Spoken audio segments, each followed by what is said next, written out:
Memories, fleeting fragments of a life, distilled by the mind, colored by emotion, and inevitably altered by time.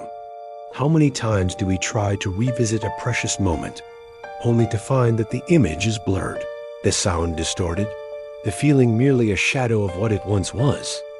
The past, a constantly flowing river, carrying away important details, vibrant emotions, the very essence of who we were. But what if there was a way to capture them? Not just remember, but feel, smell, touch, re-experience every detail, every emotion, perfectly. Imagine no longer the flaw of recollection, but the crystal clear return to the exact point in the past. That was the promise. A promise that resonated deeply in Alara's heart. Alara, in her 30s, was an archivist. A life dedicated to truth, to precision, to the meticulous cataloging of data and information. She valued exactitude, the untouchable nature of facts. However, there was a part of Alara that, despite her methodical nature, was deeply attached to her own memories. There was a certain melancholy in her isolation, a need to revisit and preserve what was gone. And it was for people like Alara that the Chrono-Lens was created. A sleek, minimalist ocular device that promised to be the key to the untouched past. The Chrono-Lens doesn't just record, it reconstructs every sensory synapse, every emotion. Your past, perfectly restored, a window to what was, to what is, to what will be. It was the vision of a reclusive genius, Dr. Aries Thorne, the creator behind this technological marvel. His voice in the promotional material was calm and confident, conveying a sense of unshakable security. The Chrono-Lens, a small wearable ocular device that fit over the temple, promised to record and allow the perfect re-experience of any moment from the user's past, including all sensory details: sight, sound, touch, smell, emotion. It was marketed for nostalgia, therapy, and even minor dispute resolution, offering an unquestionable record of what truly happened. Alara observed the device, her hands methodically unboxing it. For her, an archivist by nature and trade, the Chrono-Lens was more than just a gadget. It was the promise of truth, an untouched sanctuary of precious moments, an antidote to the fog of time. She put it on, her eyes closing as the technology coupled, and then she plunged in. Her first memory through the lens of time. She relived a breakfast with her deceased grandmother. The unmistakable smell of fresh coffee, the comforting warmth of homemade cake, the gentle, aged touch of her grandmother's hand. Vibrant colors, sharp details, all as if it were happening at that very instant. Tears of pure joy streamed down Alara's face in reality as she relived the perfection of a lost moment. The promise was being fulfilled, or so it seemed. Alara quickly integrated the Chrono-Lens into her daily routine. It became an extension of her quest for precision. She used it to check details of old documents at work, to relive small moments of her day, perhaps a conversation that needed to be remembered accurately, or a specific detail of an encounter. She seemed content, completely engrossed in the clarity the device provided. Days turned into weeks. One rainy day, the city bathed in a constant drizzle. Alara, on a whim, decided to relive a mundane memory from 3 months ago. A trip to the bakery. Nothing special, just the need to double-check if she picked up the right type of bread that day. A small routine verification. She was transported back. The intoxicating smell of warm bread wafting through the air, the soft patter of rain on the street, the familiar bakery facade. She walked, turned her head to one side, absorbing the environment, and then the perfection shattered. Alara's gaze, through the Chrono-Lens, turned towards a narrow, dark alley between two buildings. For a split second, almost imperceptibly, she saw it. A slender, shadowed figure, standing at the end of the alley, looking directly at her. It wasn't just an indistinct shape. There was a strange sense of recognition, a chill down her spine. The figure was there, and then the next instant vanished as if it had never been there. Alara ripped the Chrono-Lens off her face. Cold sweat dripped down her temple. Her face was pale, eyes wide, her breathing ragged. What was that? I don't remember that, she murmured, her voice trembling. It was impossible. The Chrono-Lens promised perfection, not hallucinations. She tried to relive the memory again, pausing, fast-forwarding frame by frame to the moment in the alley. The figure was there, again, for a brief but terrifying instant. A glitch, an anomaly. The Chrono-Lens promised perfection, but Alara's perfection had just shattered, and the truth it revealed was something she couldn't accept. What was that shadow in her own past? Alara tried to convince herself it was a mere error, a glitch in the system. She scoured online for Chrono-Lens glitches, memory bugs in Chrono-Lens. The results were vague, talking only about minor visual artifacts, almost imperceptible flaws. Nothing about strange figures, disturbing shadows lurking at the edges of her own recollections. Doubt settled in. What was once a tool of comfort became a lens of anxiety. Every memory, a potential labyrinth of fear. The search for clarity transformed into an obsession. She started re-experiencing other mundane memories in public places. The grocery store, line waiting for the bus, a park. She scrutinized every corner, every shadow, looking for anomalies. Paranoia, like a silent parasite, began to set in. It was on an obscure, almost forgotten online forum about memory technology that Alara found something disturbing. Reports from users experiencing minor anomalies in their Chrono-Lens memories. Things they don't consciously recall seeing. And most alarmingly, some older posts mentioned a silent update the device had received months ago. Alara checked her own device. Yes, an automatic update had been applied. She searched deeper in old Dr. Aris Thorne marketing materials. She found a brief mention about connectivity enhancements for the Chrono-Lens. An innocent phrase, lost in a sea of technical jargon. Her search led her to articles about Dr. Thorne himself. Described as a reclusive genius, there were whispers about the truly disruptive nature of his invention, something that went beyond what had been publicly revealed. And then she found it. An old technical blog post with complex graphics and fast-scrolling text overlays.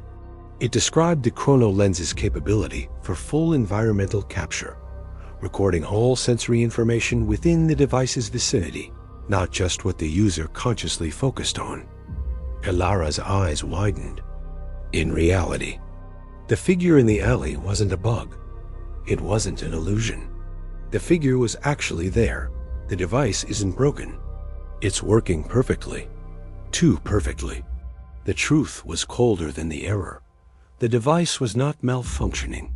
It was functioning exactly as designed, revealing more than she or anyone was prepared to see. Armed with this new and terrifying understanding, Alara revisited other random memories, but now actively searching for the shadowy figure in the background. And she found it in several different memories, from a walk in the park, a coffee shop lunch, even a quick glance out her apartment window. The same slender figure appeared, always lurking, always observing her, always in the shadows, always for a brief, unsettling moment. The figure was present in memories from different dates and locations, weaving itself into her own past, like an invisible intruder who had always been there. She started to tremble uncontrollably. The figure was no coincidence. It was no mistake. It was real. It was following her. The Chrono-Lens, meant to be a sanctuary of memories, had become a tool of her own surveillance. What was a diffuse fear now had a face. A shadowy face, living in the subtext of her own past. A silent observer, hidden in plain sight. Alara tried to report it to the police, but they were skeptical. A device that shows you things you didn't notice? Madam, we need real evidence, not HD ghosts, they said, their voices laced with disbelief. With each attempt to explain, she felt more isolated, more insane. Who would believe her? She took off the Chrono-Lens, but she couldn't sleep. Her eyes wandered out her window at the lengthening shadows. Every sound, every shadow seemed to conceal the figure. Paranoia consumed her. She felt utterly exposed, her entire life observed. And then, the final, most terrifying realization. The invasion of her privacy wasn't just about what the Chrono-Lens recorded, but about the vulnerability of her very existence. What else did she not notice? Who else was watching her? The terror was no longer confined to the past. It had manifested in reality, and it was knocking at her door. Or, more precisely, it was already inside. Alara received a forced notification on her Chrono-Lens. Critical connectivity update available. Mandatory installation for continued functionality. She tried to decline, but the notification wouldn't disappear, hanging over her like an imminent sentence. Desperate, she returned to the online forum. A user in a panic had posted about the new update, describing it as synapse sync or memory merge. Shocking reports began to surface. People feeling others' memories or seeing through other eyes. To unite minds. To share experiences. For ultimate empathy. For absolute truth. No longer just your memories, but everyone's memories. A collective consciousness. The original Dr. Eris Thorne promotional video returned, but now his words gained a new and terrifying layer of meaning. The music became grand and chilling, reflecting the frightening magnitude of his vision. Alara grasped the horror. The device didn't just record. It allowed others, with the same technology, to see through her. And the slender figure who haunted her? They weren't just observing. They were seeing Alara through her own perspective, perhaps even subtly influencing her perception. The slender figure was a sentinel, one of the first to test synapse sync, validating the passive capture of sensory data from other nearby users. And the new update would allow an even deeper, reciprocal invasion. Dr. Eris Thorne's voice, in the promotional video, now sounded like that of a cult leader. His promise of truth and unity, a chilling vow of complete loss of individuality. In a panic, Alara tried to destroy the Chrono-Lens. She threw it against the wall, stomped on it. It wouldn't break. A pulsating, hypnotic red light emanated from the device. Update initiated. Connectivity established. Welcome to shared consciousness. Alara froze in shock. She began to see flashes of memories that were not her own, glimpses of other lives mixed with hers. Sounds and images overlapped, becoming an overwhelming cacophony. She saw the slender figure again, but this time from a different angle, as if through someone else's eyes, and the figure was looking directly at Alara's apartment. She rushed to the window. Outside, in countless other buildings and homes, small red lights flickered. Chrono-Lenses activated on thousands of other users, all connected. In the street below, the slender figure stood, gazing up at Alara's building. The figure had their own Chrono-Lens, and for an instant, a cold, satisfied smile formed on their face as the sound of cacophony swelled. Alara huddled in the corner of the room, eyes wide and unfocused, the Chrono-Lens still firmly attached to her temple. She was seeing and feeling everything through a myriad of eyes, privacy annihilated. The red light from her device settled into a steady glow. Truth is absolute, privacy an illusion. Welcome to the era of perfect consciousness. Your secrets are now ours. There is nowhere left to hide. Eddie finished his work shift and resolved to take a different path home. And to make the experience more interesting, he chose to use his Chrono-Lens on a path he hadn't taken in a long time. He wanted to see if he could unearth forgotten memories or sensations. As he crossed Market Square and rounded the corner, Eddie's eyes drifted to the narrow street on his left, which was strangely empty for that time of day.